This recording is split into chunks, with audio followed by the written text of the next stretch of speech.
Await your possibility. 안녕하세요. 프린들리입니다.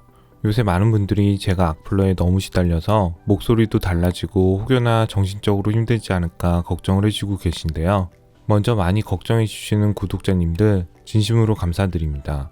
그리고 댓글에도 작성하긴 했지만 최근 악플러는 귀엽고 고마운 마음이라 크게 걱정하지 않으셔도 됩니다.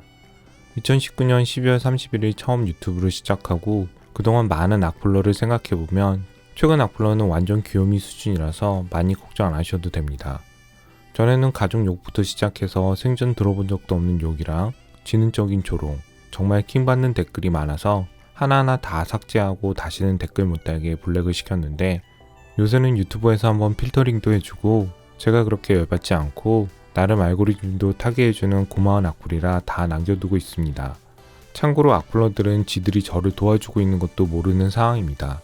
경제 유튜버 중에 악플러랑 이렇게 티키타카 하면서 악플러 약 올리는 유튜브도 흔치 않을 거라 악플러가 많이 상처받는 상황이라 저보다 악플러가 걱정입니다. 이놈들이 상처받지 말고 좀 더 열심히 해줘야 더 알고리즘 타는데 말이죠. 아마 프린드TV를 초기부터 본 분은 아실 테지만 그동안 악플러가 나타나면 계속 비슷한 방법으로 대처를 해왔습니다. 그리고 아주 늦게 나중에 알더라고요. 지들이 저를 돕고 있었다는 사실을. 요새 제가 악플러보다 걱정인 건 아주 많이 매우 어리석은 쇼배팅 예측 찬양론자입니다. 그렇게 자신 있으면 정확히 언제 경기 침체가 오는지 맞춰보지 그래. 그리고 쇼배팅에서 그걸로 기부를 해. 언제 정확히 미국 주가가 내려갈지 예측해봐. 그리고 정확히 언제 SQQQ 사니? 아주 어리석고 멍청한 쇼배팅 찬양론자님, 이걸 맞출 수 있는 사람을 찾으시면 제가 지난번 기부 이벤트에 베팅한 5억을 다 드리겠습니다. 만약에 못 찾으면 당연히 5억 주시는 거 알죠? 아마 이번에도 단 한 명도 안 할 겁니다. 아니 이걸 뭘 어떻게 맞추긴 맞춰요. 이거 정확히 맞출 수 있는 사람이면 장단컨대 나라도 살 수 있습니다. 그런 사람이 왜 유튜브를 합니까? 여기저기 나라 사러 다니라 바쁠 텐데. 그리고 지난 영상에서 경기 침체가 올 수 있다고 말했더니 그럼 쇼배팅에서 네 주장을 증명해봐. 라고 어느 분이 댓글을 다셨던데 이미 경기 사이클은 반복된다고 증명된 사실인데 뭘 어떻게 더 증명을 할까요? 여러분, 경기 침체가 온다고 하면 하락론자예요? 경기 침체가 온다고 쇼배팅, 하락에 베팅을 해야 하나요? 이게 언제 올 줄 알고요. 경기 침체는 아주 자연스러운 사이클일 뿐입니다. 와야 정상이고 비정상적인 사건이 발생하면 늦어질 수도 있습니다. 그럼 지금부터 경기가 순환할 수밖에 없는 구조라는 걸 설명을 드리려고 하는데요. 물건이 잘 팔리면 호황기가 옵니다. 호황기가 오면 물건을 만드는 회사들이 많아지고 재고가 쌓이고 물건이 다시 안 팔리기 시작합니다. 당연히 경기 침체가 옵니다. 그래서 이 피들 비즈니스 사이클은 지금까지 순방향으로 이동했지 역방향으로 간 적은 없습니다. 이때처럼 침체기가 짧아져서 빨리 다른 사이클로 간 적은 있어도 역방향으로 간 적은 없습니다. 다시 설명을 드리면 물건이 잘 팔리는 호황기가 왔기 때문에 물건을 많이 만들기 시작하고 물건이 잘 팔렸기 때문에 이미 물건을 산 사람이 많아집니다. 그럼 더 이상 물건을 살 사람이 없기 때문에 물건이 다시 안 팔리는 침체기가 오는 거고요. 그리고 다시 물건이 잘 안 팔리면 회사끼리 경쟁을 하고 좋은 물건을 만드는 회사만 살아남습니다. 그리고 물건을 적게 만들기 시작하고 물건이 부족하니 다시 살 사람이 많아져서 다시 물건이 잘 팔리는 호황기가 반복이 되는 겁니다. 근데 지금까지 골디락스, 물건이 잘 팔리는 호황기가 와서 물건을 많이 만들고 그 많이 만들었던 물건이 쌓이기 시작하는 겁니다. 이미 살 사람은 다 샀는데 물건이 더 이상 많이 팔릴 수가 있을까요? 안 팔려야 정상인 상황인데 이게 꼭 제조업에 국한된 건 아닙니다. 그리고 호황기 때 물건이 잘 팔리니 물건 가격을 올리기 시작합니다. 물건 가격이 오르면 인플레이션이 오고요. 물건 가격이 오른 인플레이션이 오면 연준은 금리를 올리고 QT를 합니다.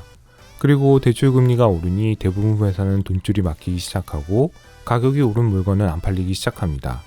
그래서 인플레이션이 오고 금리를 올리고 QT를 하면 보통은 경기 침체가 옵니다. 안타깝지만 이게 아주 자연스러운 사이클입니다. 근데 이걸 정확히 언제 올지 맞춰서 SQQ를 투자해서 저를 증명하라고 하시면 저는 못합니다.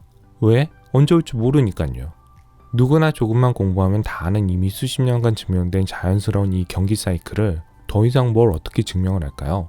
다시 말하지만 이게 정확히 언제 올지는 아무도 모릅니다. 늘 말씀드렸지만 안다고 하는 놈은 사기꾼입니다.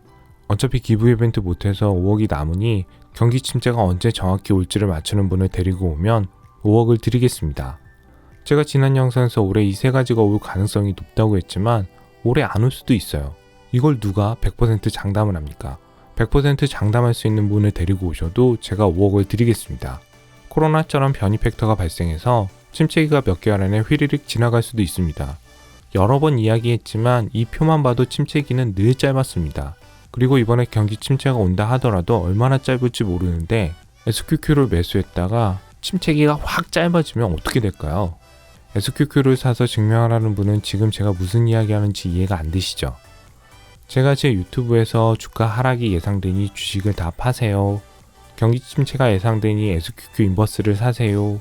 그동안 제가 말씀드렸던 월정액 장기 지수 ETF 투자하던 거 다 멈추세요. 라고 한 번이라도 한 적이 있나요? 없습니다. 심지어 최근 논란이 많이 되고 있는 TQ도 장기 월정액 소액 매수는 괜찮다고 했습니다. 3년을 유튜브 했지만 단 한 번도 주식 인버스를 매수하라고 한 적이 없습니다. 왜냐면 경기 침체가 늘 짧았기 때문에 장기 투자를 한 사람은 절대로 주식 인버스를 사면 안 됩니다. 이것도 입이 아프지만 계속 물어보시잖아요. 그냥 제발 부탁이니 주식 인버스는 사지 마세요. 주위에 주식 인버스 베팅에서 성공한 사람이 있으신가요? 제 주위에는 없습니다. 반대로 장기 월정액으로 오래 투자한 분들은 망한 분은 못 봤습니다. 제가 오늘도 이렇게 강하게 이야기하는 이유는 제가 화가 나서도 악플러가 걱정돼서도 아닙니다. 간혹 프린드TV를 보는 초보 투자자가 그런가? 저 말이 맞나? 주식 인버스를 사야 하나? 프린들님이 별 말씀이 없으면 나도 SQQ 사봐야지? 라고 생각하는 분이 있을까봐 걱정돼서 작정하고 강하게 말씀드리는 겁니다. 정리를 하면 경기 침체는 짧으니 쇼베팅에서 성공할 확률은 낮습니다. 지겨우시죠? 몇 번 더 할 겁니다. 왜? 또 물어보실 거잖아요. 주식 인버스는 절대 하지 마세요. 왜? 경기 침체는 생각보다 짧습니다. 왜 숏이겠어요? 이익은 길게 롱, 손실은 짧게 숏, 명칭부터 숏 짧게입니다. 지겹지만 침체기는 길었던 적이 없습니다. 근데 왜 도대체 무슨 이유로 숏에 베팅을 합니까? 짧게 끝나면 먹을 것도 없잖아요. 거기다 타이밍 잘못 맞추면 완전 폭망합니다. 제 채널을 20, 30대 분들이 많이 보시더라고요. 제가 나이가 좀 있는데 이 말씀은 꼭 드리고 싶었습니다. 나이가 어린 분일수록 경제 사이클이 왜 반복하고 왜 이런 방향으로 흘러가고 물가가 왜 중요하고 금리가 왜 중요한지 그리고 어느 때 과감하게 투자하고 어느 때 현금 비중을 늘리고 어느 때 쉬어갈지 머리로 아는 게 아니라 가슴으로 느껴야 합니다. 가장 좋은 건 경제 침체 시기에 감당할 수 있는 손실을 보는 것이 가장 효과적이긴 하지만 경제 공부를 통해 감자채무를 하는 것도 좋다고 생각을 합니다. 이런 부분이 머리와 몸에 세팅이 되어야 합니다. 왜 이렇게 금리가 올라가는 시기에 부자들은 더 대출을 받으려고 애를 쓰고 이 대출받은 돈을 어떻게 관리할지 알게 되면 여러분은 머지않아 여러분이 원하는 경제적 자유를 얻지 않을까 생각합니다. 사실 100억을 벌어도 1000억을 벌어도 생각만큼 자유를 얻지 못할 겁니다. 다만 조금 더 마음의 평안은 얻으시는 것 같더라고요. 제가 여러분한테 아파트 청약하라고 계속 말씀을 드렸잖아요. 근데 대부분 젊은 분은 근데 제가 1억도 없는데 어떻게 9억짜리 아파트를 청약받아요? 라고 한탄하고 청약을 포기하는 분이 있는 반면 이걸 어떻게든 계약금 마련하고 중도금 연체시키고 잔금 때 전세 주고 개 타는 분이 있습니다. 그리고 등기나면 다시 후순위 대출을 일으켜서 몇 억 만들고 그걸 다시 더 안전한 상품에 투자하고 자산을 늘려가더라고요. 이렇게 과감하게 투자해도 되는 시기인 걸 아는 분들만 이렇게 투자를 하는 겁니다.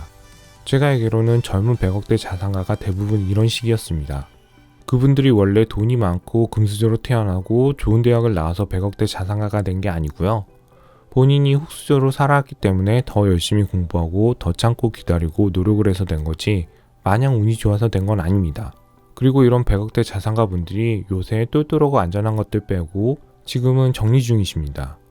지금까지 신나게 전력 질주했기 때문에 침체기가 올 수 있는 시기에는 쉬어가는 겁니다.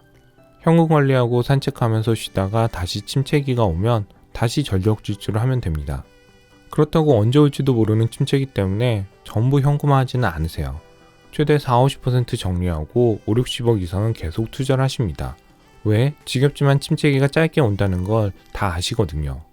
근데 이런 건 전혀 신경도 안 쓰고 공부도 안 하고 맨날 위험한 몇 배짜리 레버리지 상품, 코인, 테마주에 목숨 걸고 몰빵해서 40% 이상 깨지면 다시 한탄하고 나는 흙수저라 한데 나는 돈이 없어서 한데 나는 머리가 나빠서 한데 나는 좋은 대학을 나와서 한데 나는 운이 없어서 한데 나는 그냥 한데 라고 부정적인 생각만 하고 그냥 여러분이 여러가지 상황에 맞게 핑계만 대면 미안하지만 거기까지입니다.